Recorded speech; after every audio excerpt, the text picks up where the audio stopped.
Blair, and this is Unlocked. On today's show, Gustavo Razzetti will join me to talk about how to deliver bad news without becoming the scapegoat. After my conversation with Razzetti, I'll show you how I learned hard lessons through play. So stay tuned.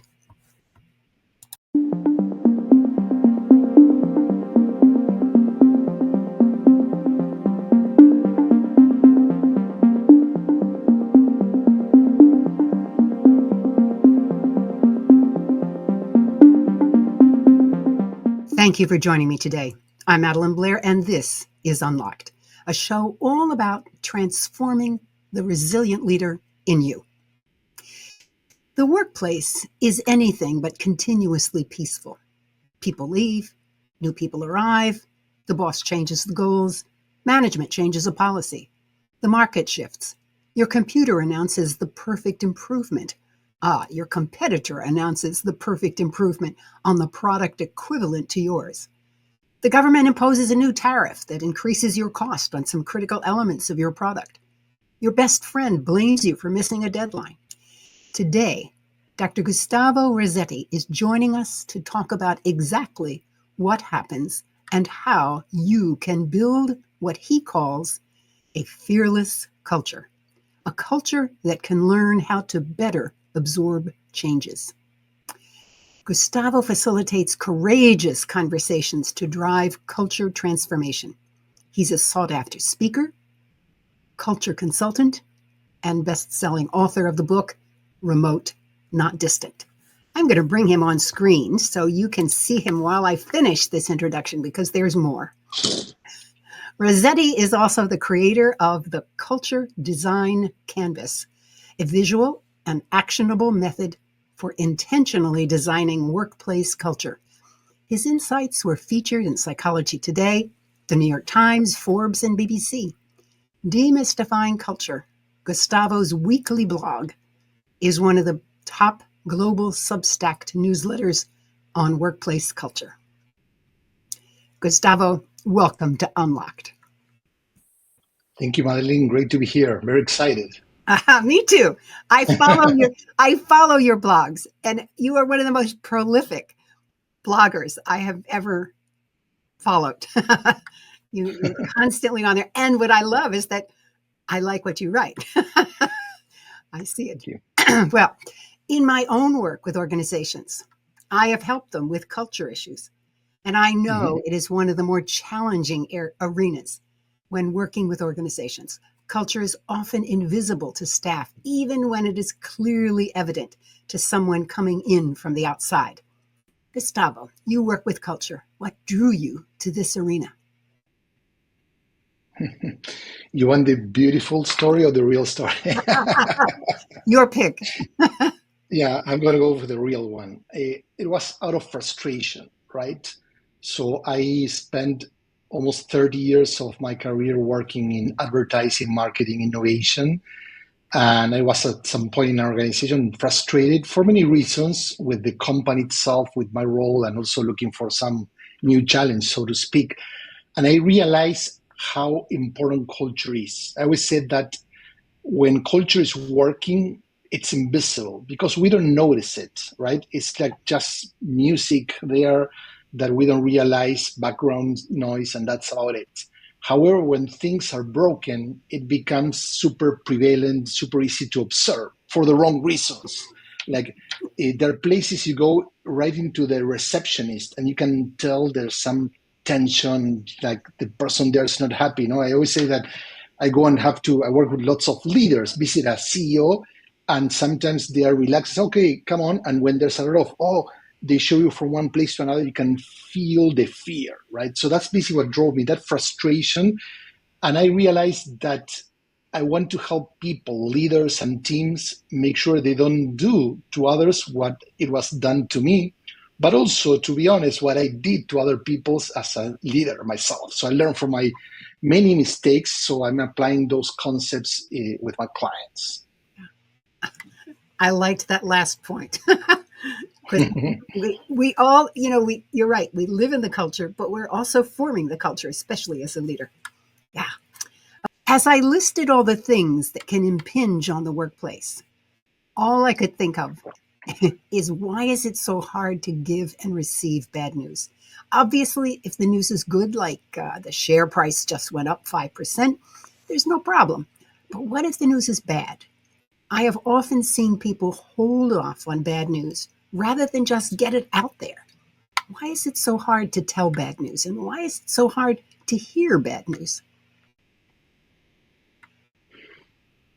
The first thing, I think it's denial. So we cannot accept reality, especially, which is most of the cases, when it doesn't match our expectations. So the kill the messenger thing came from ancient history, in which someone basically had to inform a king or a general that they lost a battle or something went wrong.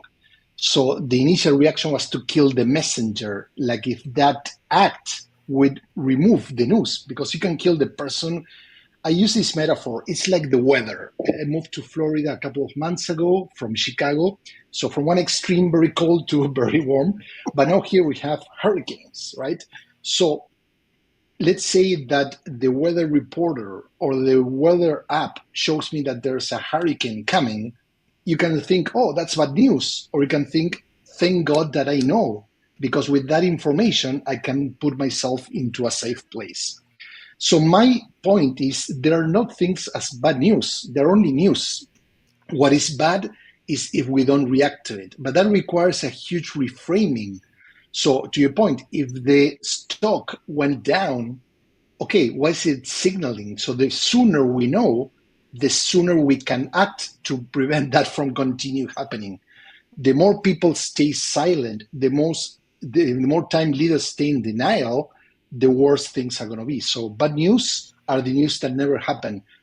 Good news are news that come really fresh as soon as possible, even if they're not necessarily positive, but at least they're a signal and we can course correct.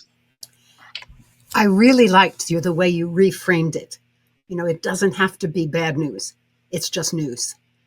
I I remember staff often saying to me, I'm really sorry. And then they would tell the situation. And I'd say, okay, it's done. Now, what do we do? You're right. It's not good or bad. It's just how do we react? And are we going to react? Yeah, and I think you brought a great point. Sometimes the messenger needs to feel sorry. And many times they are not the ones who lost the battle. They are not the ones who caused bad weather. They're just informing. So why do you see to sorry? No, we should treat them with respect, because not everyone is willing to speak up. And I think that leaders need to learn to celebrate those who speak up and speak up soon enough rather than waiting to take that courage to do so. When we hear bad news, it's so much easier to push the cause away from ourselves. We want to find someone else to blame. I can distinctly remember saying to staff, I don't care who is to blame. Just describe the situation and what do you think we should do about it. Staff were so accustomed to a manager who affixed blame that they couldn't believe I didn't care. Now, in truth, I do search out the cause because that's how you learn and figure out what to do. But only after the solution is found. Blaming doesn't solve the problem. Now, that said, what's the best strategy for helping blamers to get over it? I already said, don't say you're sorry, just get it out there. But for those who do begin with blame, what's the best strategy? I think there are two sides to this, like any conversation, right? One is the messenger, another one is on the receiving end. So sometimes messengers fail to convey, to your point, the message in a way that get the other person's attention. First, if you start from "I'm sorry," then that person is going to treat you like you are responsible. So your tone, if you're not confident, if you're not clear, you're contributing to that. I'm not saying, I'm not blaming the messenger for that, right? But we're human beings, like animals. We have that stuff that animals can smell fear, and if you don't come with confidence, then The leaders, yes, they like to blame. They tend to blame every human being. We all do that. But also, we suspect that when something goes wrong, people are not going to be trustworthy. They're not going to be truthful enough. So if you're not confident when conveying the message, the initial reaction and conscious reaction is, what is that person hiding? Right?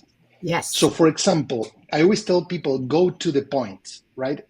My wife is not listening to this, hopefully, but there are some people, my wife likes to, when she tells a story, she starts telling me a lot of stuff. And I say, okay, where are you going? I like it because, but then it's like, I always say, can you start with a headline and then give me all the details? So I want to know, someone got killed. Do you lose a client? What happened? And then we can. So many times messengers provide either too much context or they try to postpone. So go with it. Say, hey, our sales are down. Our customers are unhappy because of this, right? So go to the point. Provide context, but not too much context. And also focus on the what's next, right? So move to your point, move from there's a news, but then what's the action required? So there's a hurricane coming. So this is our preparation plan. We have the good news, we have 10 hours to get out of town before it hits. So there's a way of positioning without necessarily softening the truth, right? Mm-hmm. But don't over dramatize it. The thing that's also important is when it comes to the giver, the messenger, expect that there's going to be an emotional response. So when I say that we need to reframe bad news as news, that doesn't mean that we're not going to react because we're human. We have emotions. So if your boss or client gets pissed off, let them be pissed off, right? Because they need to express that they're unhappy. But then we need to move from, okay, that's a reaction. What are we going to do about it? Yeah. If you try to jump in, don't worry, then once again, they're going to think that you're hiding something. Yeah. That's from the messenger. I don't know other tips that you might have for sure based on your experience, right? Well, the one that comes immediately to mind, I used to run a customer service center at the World Bank. And people, of course, the first thing, they're on the line, they have a problem, right? And they might say, I'm sorry to tell you this, but probably they won't. They'll probably say it slightly different. But, we really took time with staff to say, now, this is what's really happening. That person is emotional at that point. You may even feel emotion, but you can't let that come through. You have to just pause and let them vent it out. And then you can deal with it. So there you have the messenger. The messenger always coming with bad news. It's an interesting place. Well, yeah, definitely. It's a place full of bad news, right? That's what people call. That's right. That's right. In preparing for these interviews, I always have teenagers to give me ideas of questions because, young people ask different kinds of questions. And I always bring them into the interview. So this is one of the questions they asked. Do you have a story when the messenger became the scapegoat? And how could the situation have been averted? Yeah, I'm thinking about, it was a long time ago, a meeting with a client. I was working a large global advertising firm with one of our top 5 clients, right? Just to give you some context. And the CEO of our client was there, and his personal admin joined the meeting and whispered something, but it was loud enough that everyone could hear what was going on. And the CEO in question, got really, really mad, really, really mad, at the point that he started to, of course, very disrespectful, cursing and treating the person like he was like a piece of trash. I cannot think about a better metaphor for this. And it was really, really bad. And the person was a pure messenger. So she wasn't even involved in the incident. She was simply, hey, and this is, to add more context, is there was a messenger who, instead of addressing the CEO, told her. So she became the messenger. She became the messenger. So this was even worse, right? Because she took a responsibility in something she wasn't even involved.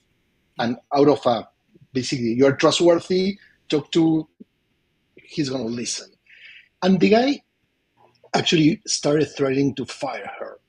So how could we have prevented this? I don't know. I can tell you that what happened is I couldn't take it because of my personality and stood up and said, hey, look, this is not the way you should be treating this person. She works for you. She's acting out of positive intent. And actually, we are here. We're having a meeting.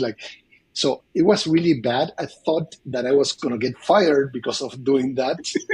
The CEO talked to my leader and say, hey, you have to fire this guy. But then he said, well, I like him so well, tell him that he shouldn't say that. He was a little bit of a whatever. But the guy, every time we went into another meeting together, he was always second guessing himself. I can feel that he was filtering his words because how I somehow put him in place. So how can you prevent?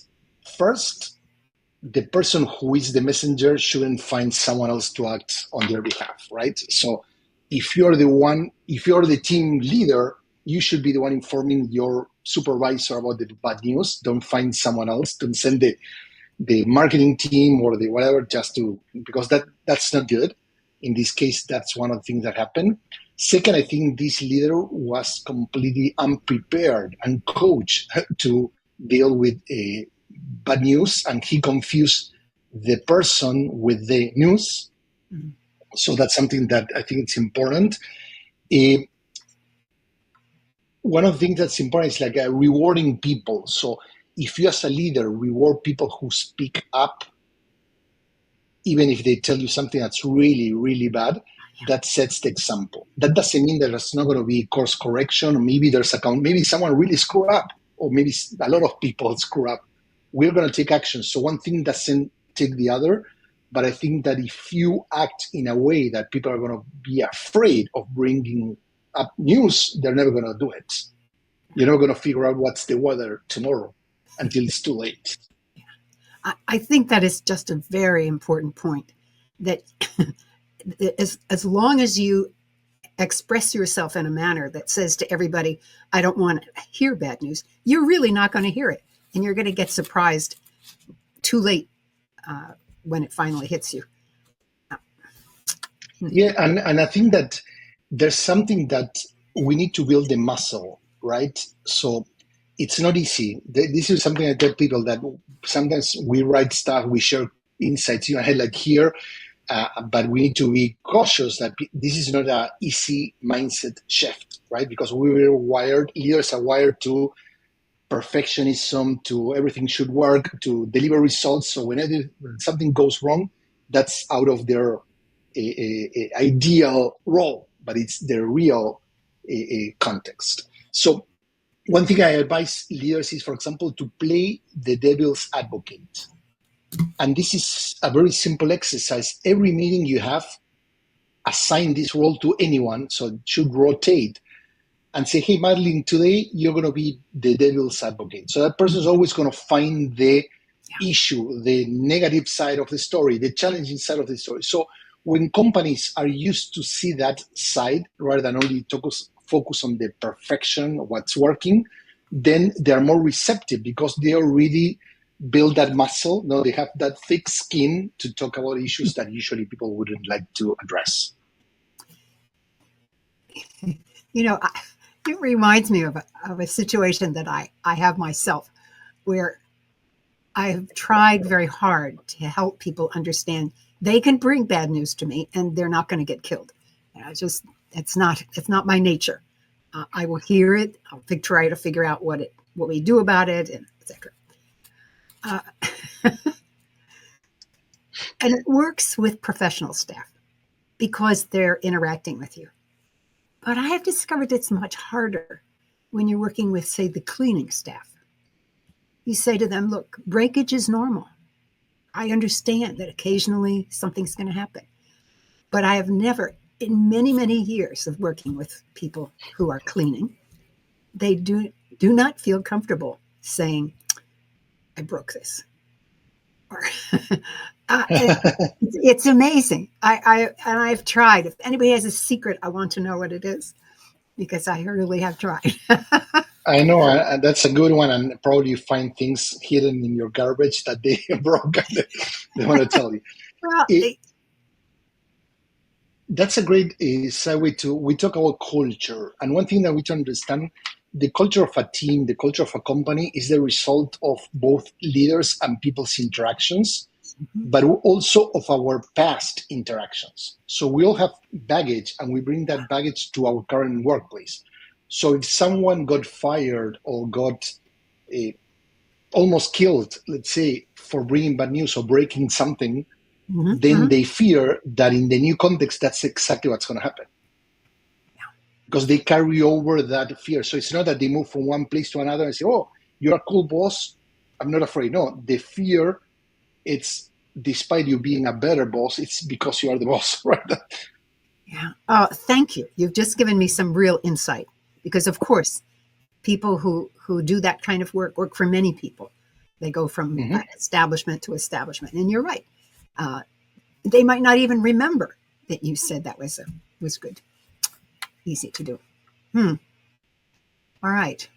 Well, I think sorry, going back to breaking yeah, as a yeah, metaphor or not things, I think that the issue with mistakes is the frequency, right? If someone breaks something from time to time, that's a mistake. If breaking things becomes a modus operandi, well, then that's what.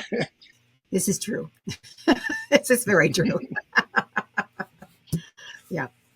Ah, well, I think I'd like to flip it a little bit and say, what should what should the person themselves, as they're delivering the bad news, what are some things they should be keeping in mind? And that's another question, by the way, from my teenagers, because Mhm. they are often in that position. And teenagers, they haven't learned and developed all their capabilities yet.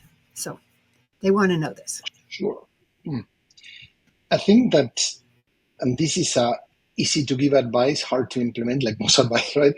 Which is we need to live with our choices, right? Choices have consequences.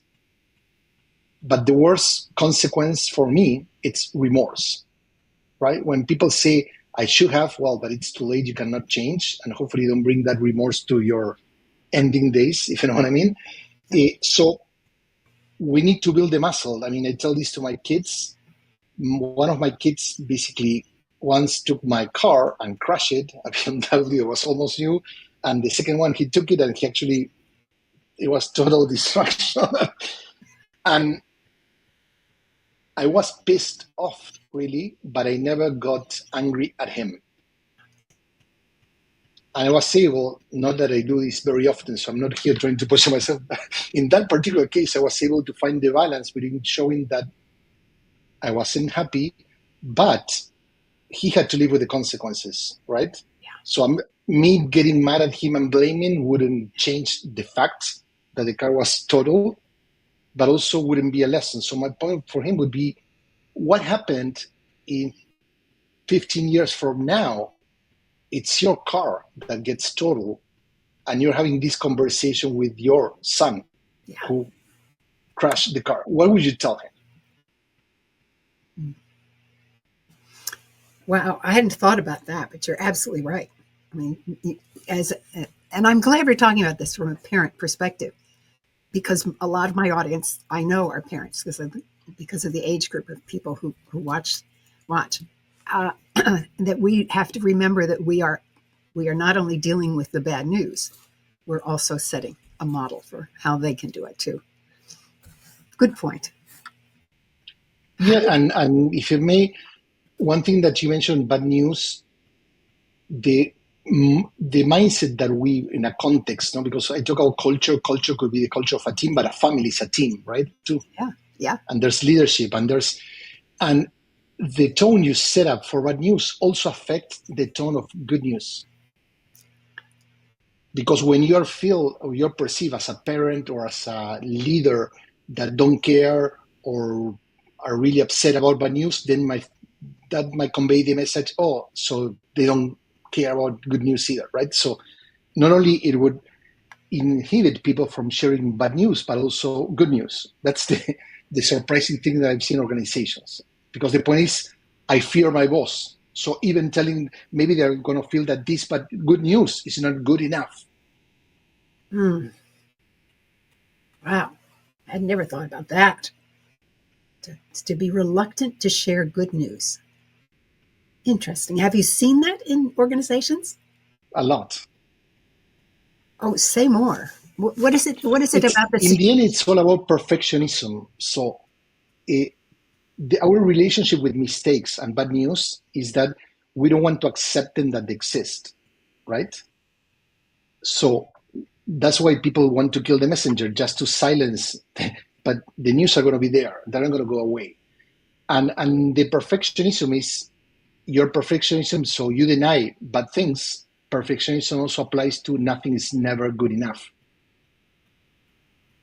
So that's why people feel the bar is so high, sorry, that maybe this is not a good news, maybe this is not such a good news, so why share? Not so people keep doubting themselves and they don't share stuff. So and not only they don't share, but they don't acknowledge them themselves, which also harms and make them feel a bit of imposter, and so it has a lot of consequences. The paradox is that people stop sharing bad news and then they also stop sharing good news. But that's actually consistent with psychology, where if you keep repressing your feelings of anger, for example, or disappointment, you begin to suppress your feelings of joy and happiness. So it's Mm-hmm. very consistent. Well, I was thinking, as preparing for this discussion, I was thinking about in my early career, I was terrified to say that I didn't understand something. Now, that's not good or bad news. That's just, I don't understand. But it's similar to what we've been talking about. How can young people starting out in their careers really learn that they can, they can give bad news or any news? There are two ways to learn. One is by observation, right? If leaders or peers model the behavior or your parents, then chances are you're also going to do that. But then there's initiative. So I remember, like I mentioned this example where I stood up against a stranger in front of a CEO who was one of our top clients, risking my job, no, without thinking, right? Because at that point I didn't think about it. So, that was Brea was clueless, maybe. But I then realized also I learned something about my grandfather when I was a young boy, that he was offered a huge position in a hospital, but there were a lot of politics and he had to get involved in things he didn't want to, and he decided to basically say no. So I think that it's about character, it's about choices that then, like, you know what I mean? It's about doing the right thing. So if you have information that might affect other people and you're withholding it, you're doing more harm than not.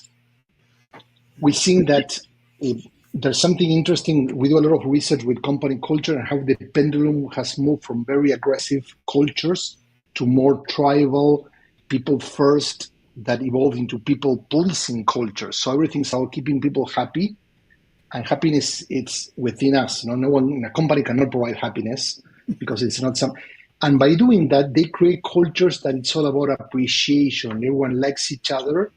They're all about giving kudos and constant celebration, but they avoid conflict. They avoid telling people that.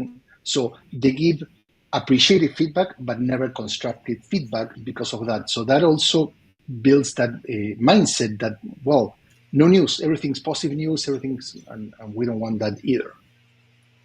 Wow, you're absolutely right. I have seen that in organizations, and it's it's just the flip side of what you were talking about before. Amazing, Mm-hmm. amazing.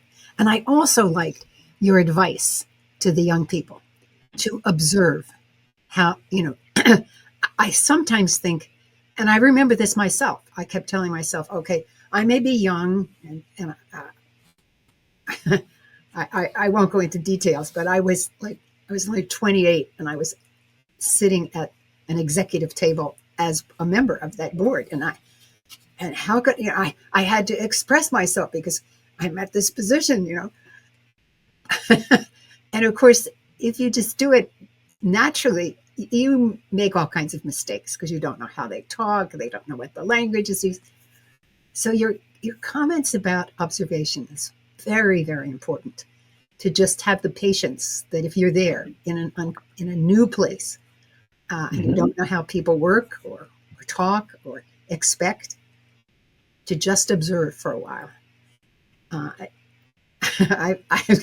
think I've given that advice to my daughter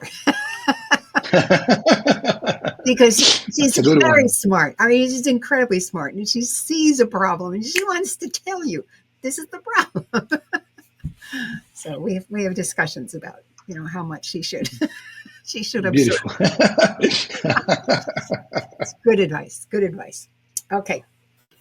Uh, I want to shift things a little because you did a fabulous piece recently on forgiveness.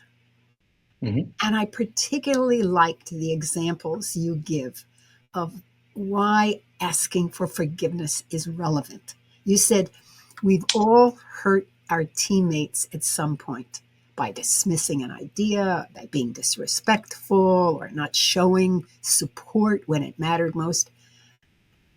Talk about this aspect of asking for forgiveness and why it's so powerful. Yeah, I think that intentionally or not, we always cause harm, right?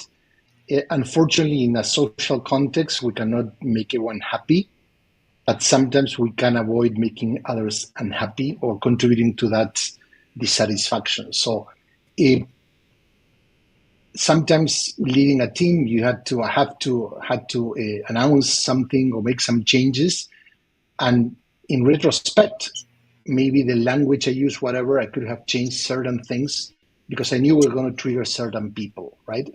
So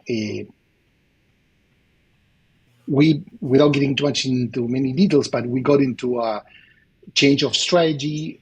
I was turning around a company. The old timers were resisting strongly, suggesting that my plan was going to fail, and it did not.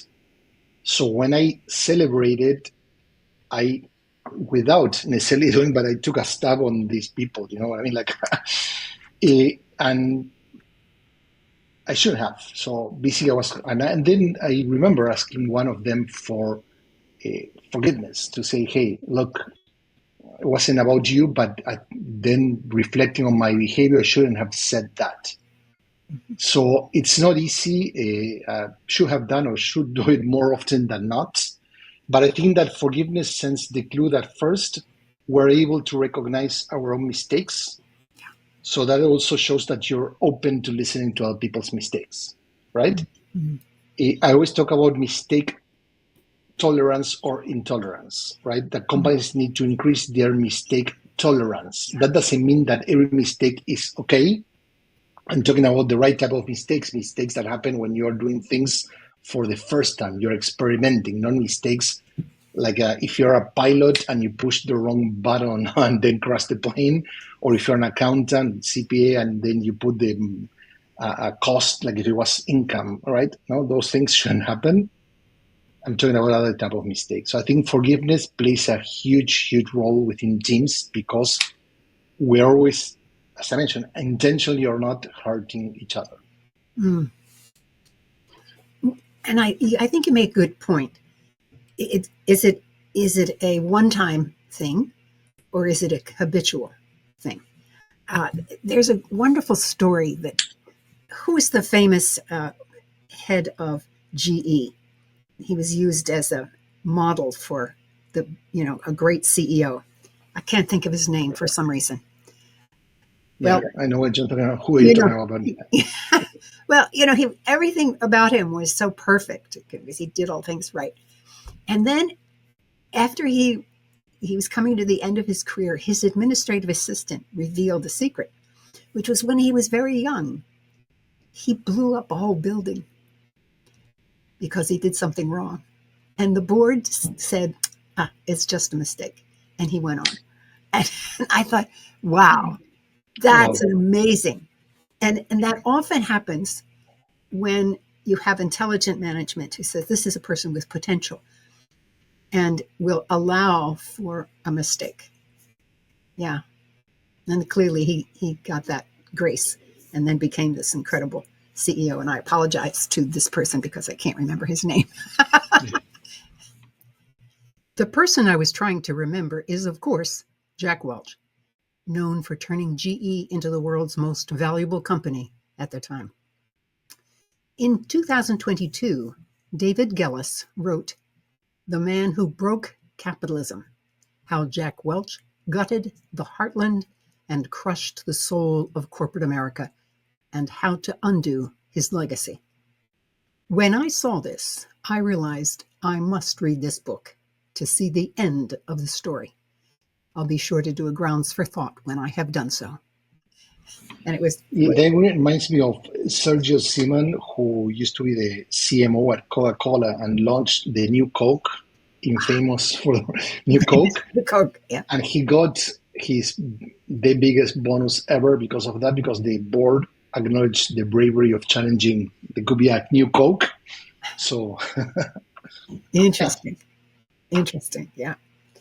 And this aspect of being, you said it, to be mistake tolerant, to increase that. I like that phrase. I'm going to use that phrase. In my introduction to you, I talked about something, I think it was called a culture map.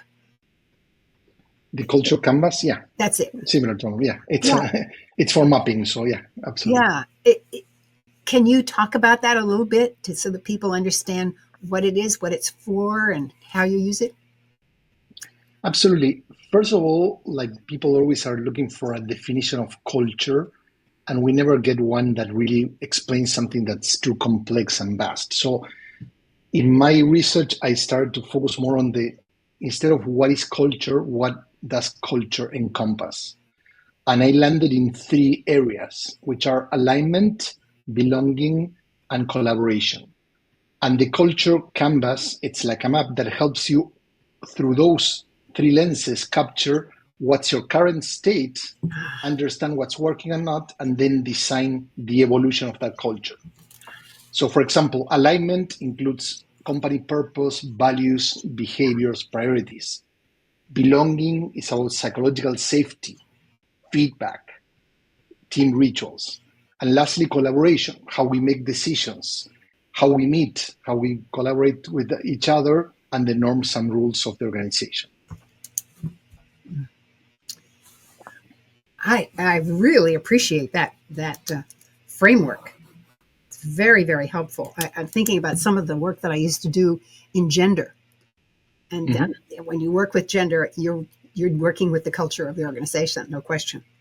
And alignment, of course, everybody was aligned on mission. That was not an issue. But this aspect of belonging and that sense of feeling safe, that was one of the areas that was always, there's a little tension there. Yeah, nice. Gives me gives people a good way to talk about culture. In a sense, they can talk about it and be able to figure out what to do to change, because that's the next thing you have to do. I'll never forget. Precisely, that's the point. I mean, first you codify it so you can put it in words, but then you can act on it. Yeah, I often would be when we finished all our studies on gender, I'd be working with the managers, and I could tell that the men were really afraid. They said, "Oh, but what if I offend? And what if I do it wrong?" And I would say to them, "Well, now that you know." And this has to do with the actions. Now that you know, what's going to happen is you're going to recognize it when you do it wrong. Okay, and then you can decide what you do. I said, if you keep thinking about it, eventually you're going to recognize it while you're doing it. Okay, I said, eventually you're going to recognize it before you do it, and then you do it. And that's brilliant. Yeah, I love it. Yeah. And what was so interesting was it put them completely at ease. Oh, okay, I just have to keep observing my behavior. And I'm thinking, yeah, that's just exactly what you have to do. Oh, goodness. Culture is just I think it's one of the most fascinating areas. As a sociologist, that's my meat and potatoes, so to speak. It's everything, right? It's everything. That's right. Gustavo, this has been such a fun conversation. I knew it would be. Whenever I read your stuff, I can hear your humor in it. It's just great.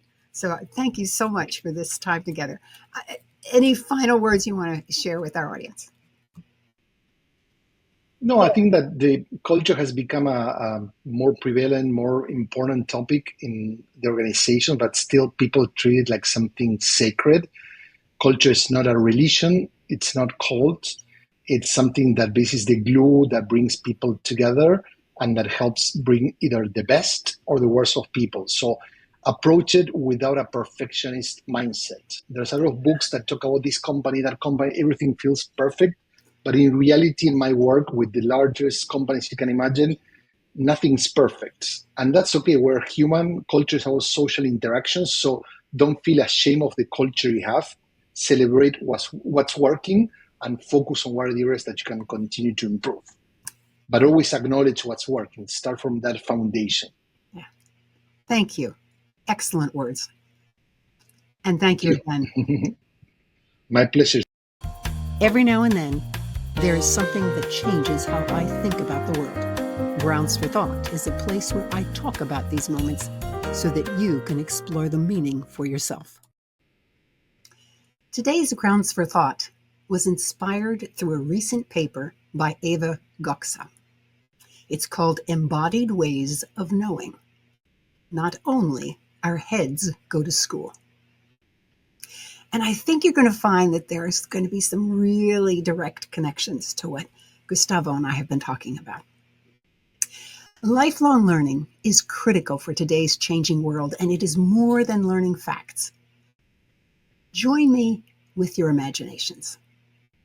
I belonged to a group that wanted to explore what happens when there is a crisis at the national level. I mean, we listen to the news, we read the social media, we study the structure of government, the roles of each of the players, and the timeline that sets the pace at which things must run. We had talked about all of these things together, each of us informing each other of what we knew. One person used to work at the Senate, another taught political science at a university level, one was a single mom who worked, 2 jobs. Another was a computer geek. I mean, we all wanted to understand better how decisions are made at the national level.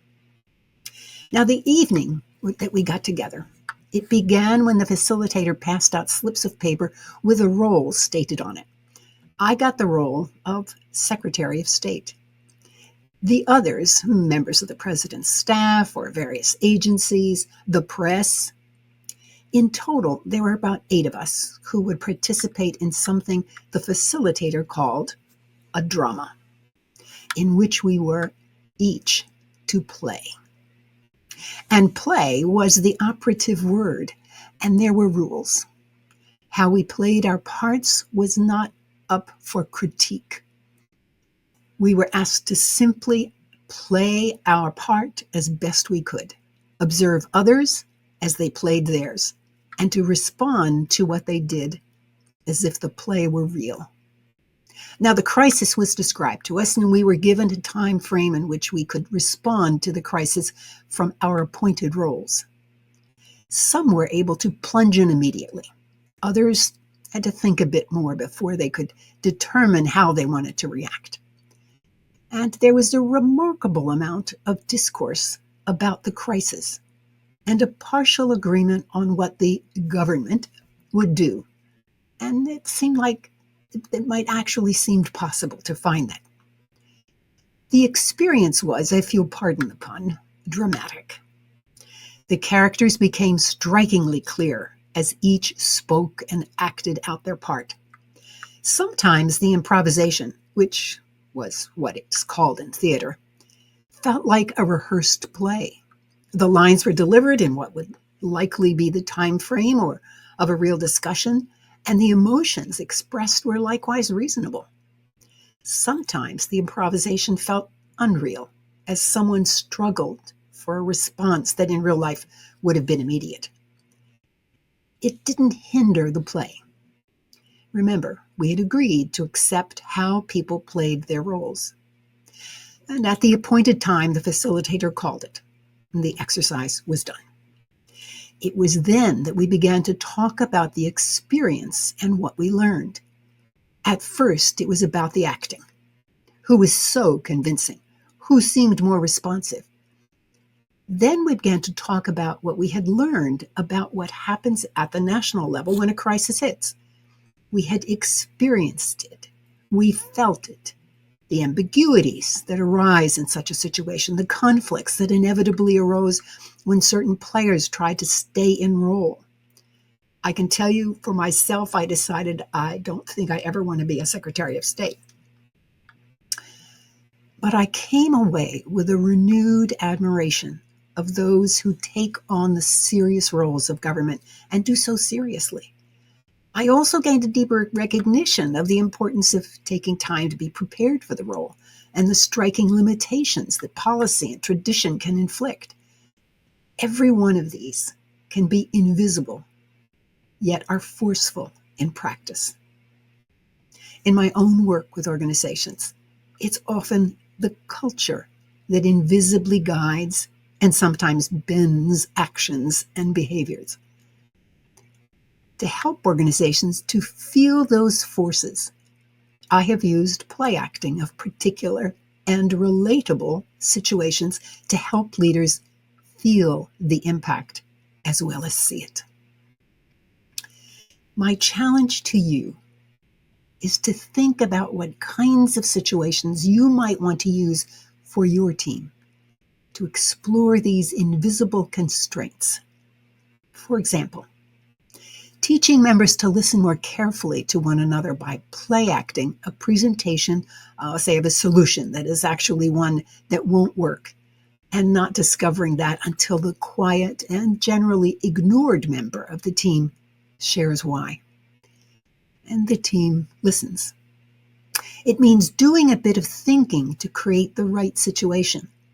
But the lessons about the value of listening to what is unexpected become not just real, they become internalized through the feeling that happens during the play. Another example might be asking a colleague to act as the boss while you rehearse asking for a promotion.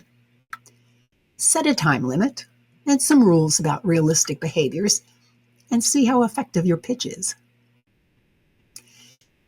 Learning through multiple channels is well known.